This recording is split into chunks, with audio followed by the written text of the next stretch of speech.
Seguramente pensaron, lo que hemos escuchado de ti, de Jesús, y lo que estamos experimentando en este momento no coincide. No coincide. Estoy seguro de que si fuéramos sinceros y dijéramos la verdad, y muchas veces nos ha pasado esto a nosotros. Estamos encarando una tormenta tremenda en nuestra vida y pensamos, pero ¿a dónde está Dios? Lo que me han dicho en la iglesia no está funcionando. Oro, pido, me tiro al piso, no pasa nada. Me han engañado, la teología no es más nada que un cuento. Muchas veces sentimos así. Le preguntamos a Dios, ¿te importo realmente? ¿O te has olvidado de mí? Esta teología no funciona. El versículo 28 dice que Jesús estaba en la popa durmiendo sobre un cabezal. Durmiendo. Imagínense, durmiendo. ¿Pero cómo es posible? ¿Cómo es posible? Estás bromeando. No puedo creer lo que veo. Estamos en una tormenta de viento y tú estás roncando. Estamos en una tormenta de viento y tú estás durmiendo. ¿De qué sirve? ¿De qué sirve un Salvador que duerme cuando estoy en una tormenta? Jesús no solo estaba durmiendo, pero está durmiendo durante la tormenta. Y no solo eso. Tengo otro problema, porque Él está en la misma tormenta que estoy yo. Porque Él estaba en la misma barca que estaban los discípulos. Está durmiendo en la barca en el medio de una tormenta y de la única manera que se va a despertar es si lo despertamos. Así que entonces, ¿qué hace? Lo despiertan. Mientras estoy seguro, se preguntaban a sí mismos, ¿cómo es que este señor puede dormir? Nosotros estamos muertos de miedo y Él está lo más tranquilo roncando. La tormenta nos va a llevar, la tormenta nos va a aniquilar. Y Jesús duerme tranquilo. ¿Cómo?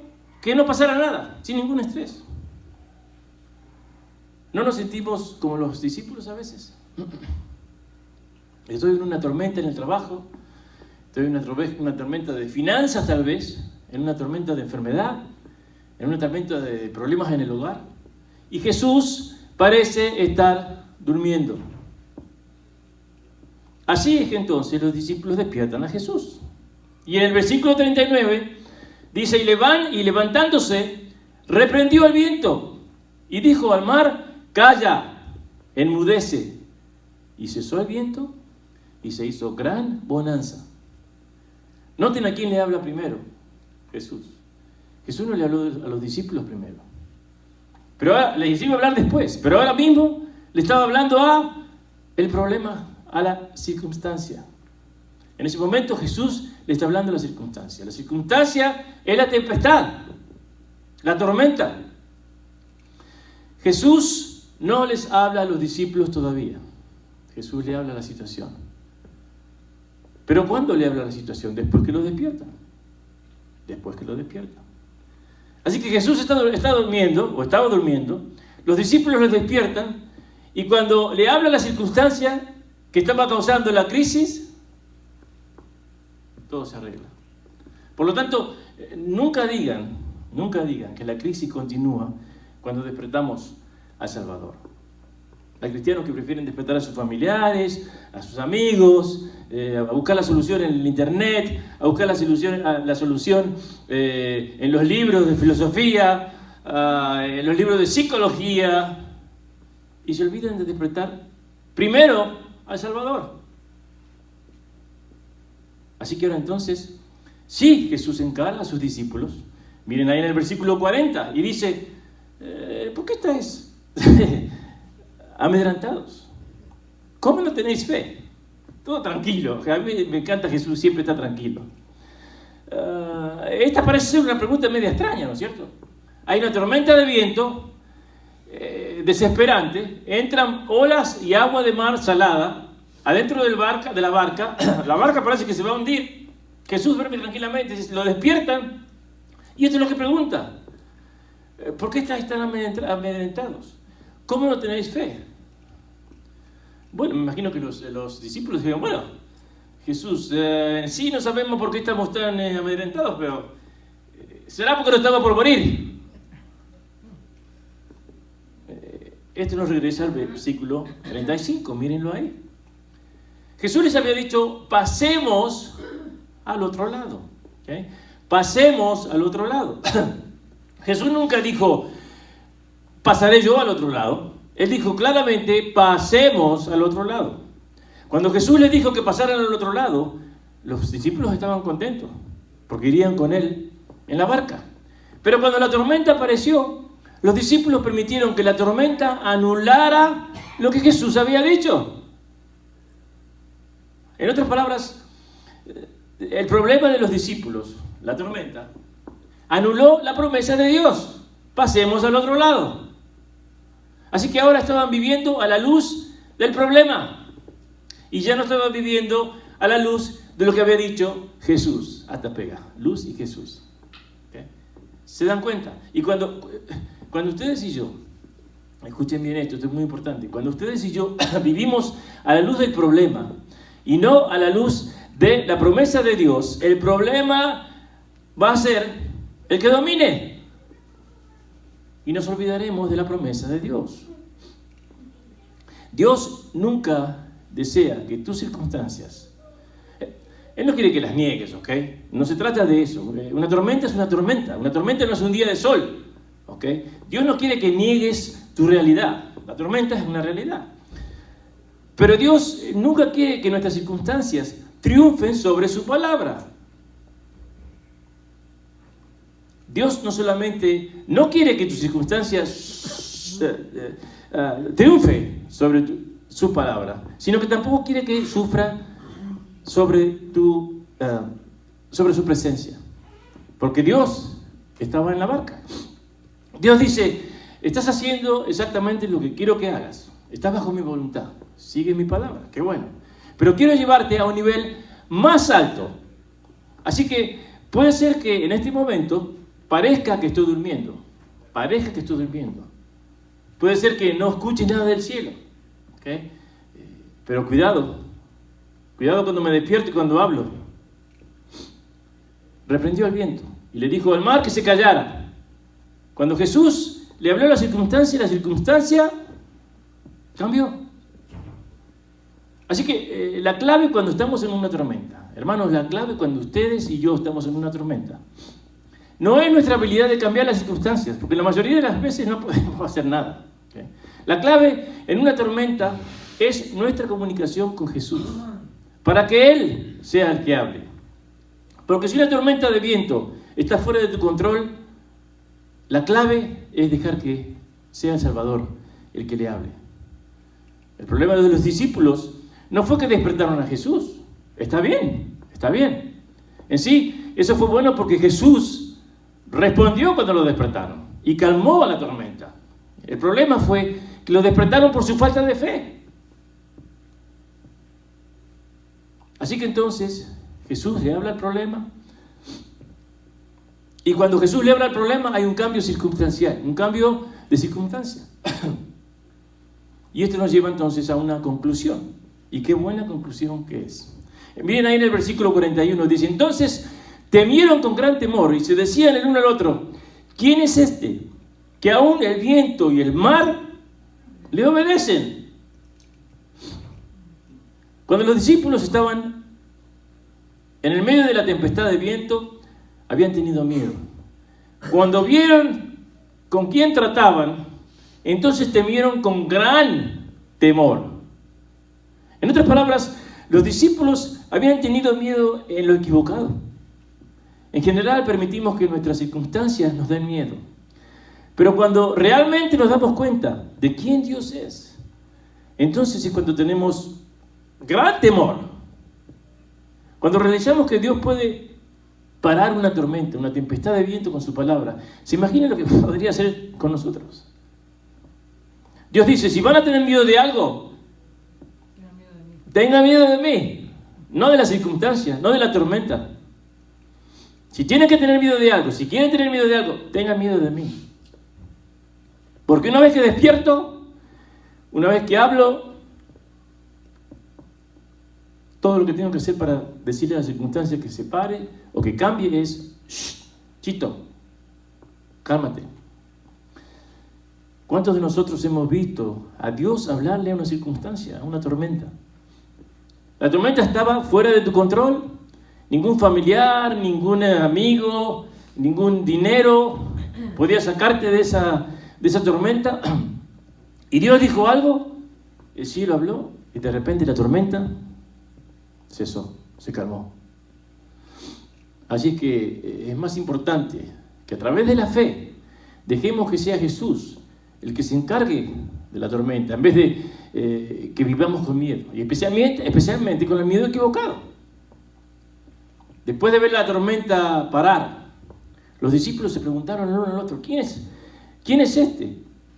Que aún el viento y el mar le obedecen. ¿Quién es este? Es obvio que no sabemos quién es. Quiero que sepan que cuando Jesús duerme, es el hombre, o es la parte humana la que duerme, ¿okay? Su deidad está despierta. Los discípulos habían sido embarcados en una jornada de descubrimiento. Dios había llevado a los discípulos en una jornada de descubrimiento. Los problemas, las pruebas son incómodas. Yo aquí no estoy diciendo, no quiero que piensen, no, el pastor dijo que no hay que preocuparse por los problemas. No, yo no estoy diciendo eso. Sé que son incómodas, sé que son estresantes, sé que los problemas son inconvenientes, son dolorosos. ¿Okay? Muchas veces son dolorosos. Pero aún así, para el cristiano, son una jornada de descubrimiento de con quién están tratando. Dios te coloca en un lugar, y yo sé que es difícil, vuelvo a repetir, doloroso y todo lo demás.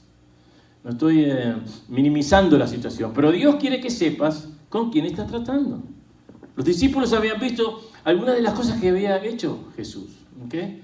Pero Él sabía que los discípulos todavía no estaban listos, todavía no estaban como Él los quería. Jesús quiere mostrarles con quién están tratando y cambió sus circunstancias.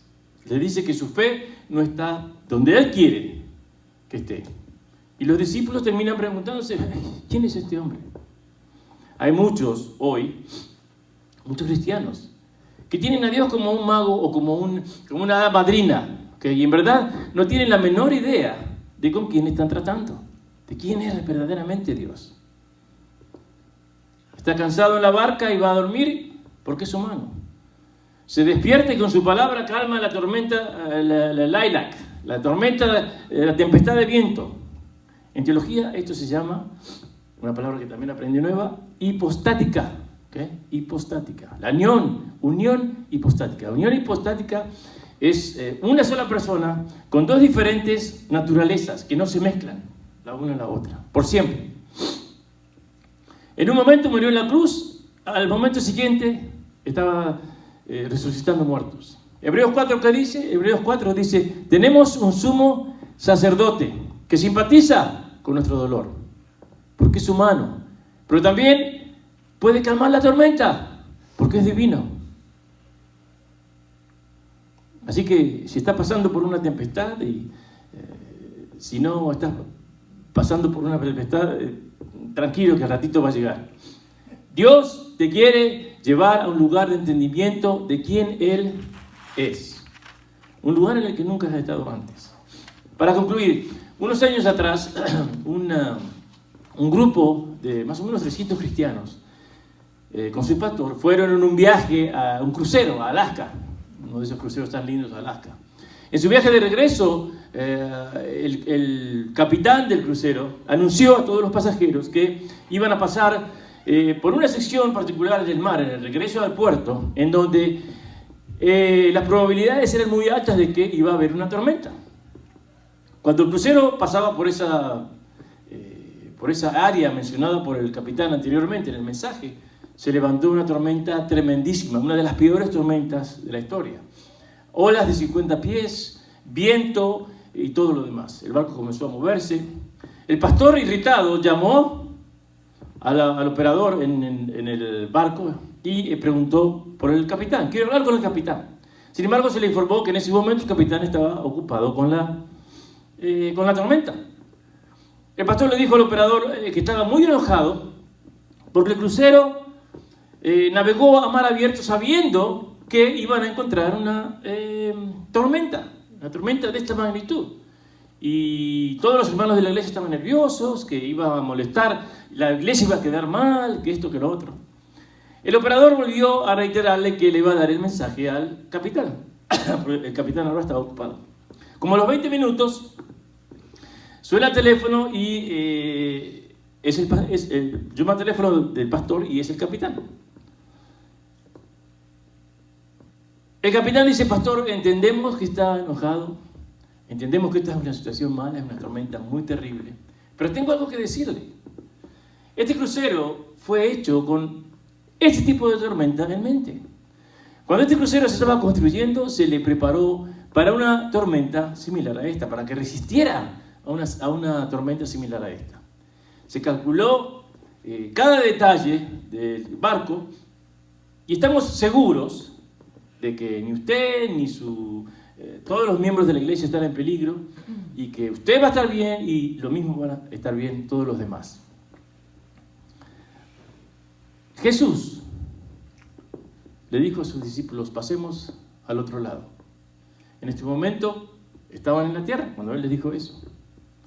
Pero Jesús sabía que iba a llevar a los discípulos a una jornada de descubrimiento.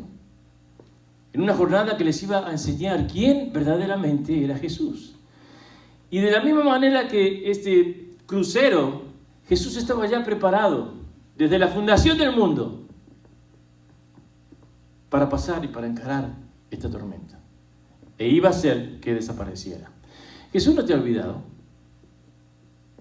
Jesús no ha olvidado tu dolor, no ha olvidado tu lucha, no ha olvidado tu estrés, ni ha olvidado tu propósito. Y Él sabe cómo llevarte de la A hasta la B, de la B a la Z, de la Z a la I, de la I a la otra vez, y a donde sea, para llevarte donde tienes que ir. Ya para terminar, pronto, en 2 semanas creo, es el día de gracia, ¿no es cierto? El día Thanksgiving en inglés. La mayoría de las personas preparan un pavo, cocinan un pavo, hornean un pavo, no sé cómo se les dirá. Generalmente usan el minutero, ¿saben cuál es el minutero? ¿No es cierto? El relojito que tic, tic, marca. Y cuando suena, ¡pim!, la persona va, saca el pavo del horno y lo ve doradito, ¿no es cierto? Lo ve todo lindo, o sea, humeante. Sin embargo, el que realmente es cocinero, no como mi hijo, pero el que realmente sabe de cocina. Digo esto porque mi hijo quiere cocinar y a veces no prepara muy buena comida, pero el cocinero que realmente sabe no se queda solamente con ver el pavo doradito y humeando. El cocinero verdadero, ¿qué hace? Agarra un tenedor o un cuchillo en algunos casos, eso es de punta, y lo introduce en el pavo. ¿Okay? Y cuando saca el cuchillo o el tenedor, si ve que el pavo no está listo, lo mete otra vez adentro. El cocinero verdadero no se guía por las apariencias. El cocinero verdadero menos se guía por lo que dice el minutero. El cocinero verdadero tampoco va a confiar en que el exterior del pavo identifique el interior del pavo. ¿Sí me explico? Si el cocinero saca el tenedor y ve que el pavo no está cocido por dentro, lo va a meter en el horno otra vez y lo va a cocinar por más tiempo. Porque el cocinero no está satisfecho con que el pavo solo luzca cocido y esté crudo por dentro. En las iglesias pasa algo similar. Muchas veces los cristianos parecen estar listos, pero solamente están listos por fuera, no están listos realmente por dentro. Y Dios, como el cocinero, quiere que sus hijos estemos listos. Y muchas veces permite que pasemos por tormentas para llevarnos a un lugar más profundo. Cuando este es el caso, que estás crudo por dentro, entonces Dios te lleva, igual que hizo con los discípulos, a una jornada de descubrimiento.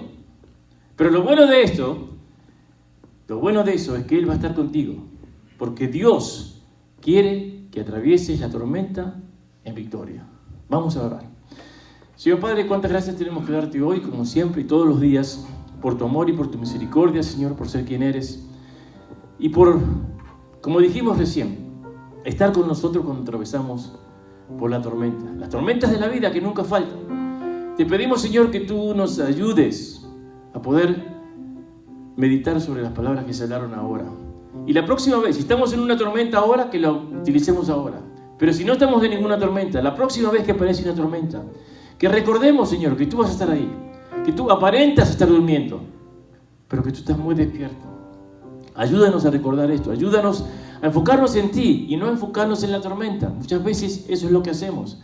Nos enfocamos en la circunstancia, nos enfocamos en la tormenta.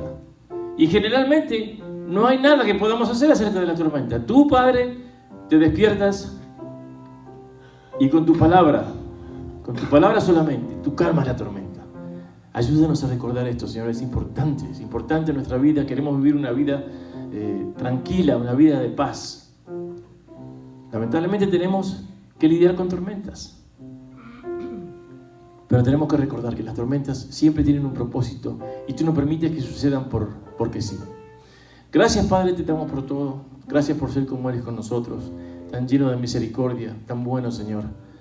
Te damos la honra y la gloria a ti por todas las cosas, por lo bueno, por lo malo.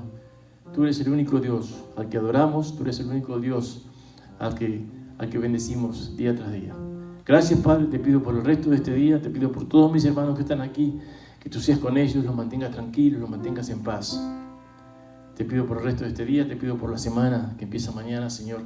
También quiero pedirte por la vida, Señor, de todas las familiares y todas las amistades de los veteranos, las personas que han muerto por este país, Señor, también. Mañana celebramos el día de los veteranos. Es un día muy importante en este país, porque también ellos hicieron su sacrificio por este país y por muchas personas, para que podamos tener libertad. Gracias, Padre, te damos por todo. Bendito seas tú, bendito sea tu Hijo Jesús, bendito sea tu Espíritu. Te pedimos estas cosas siempre en el precioso nombre de nuestro Salvador, el Señor Jesús. Amén y amén. Amén.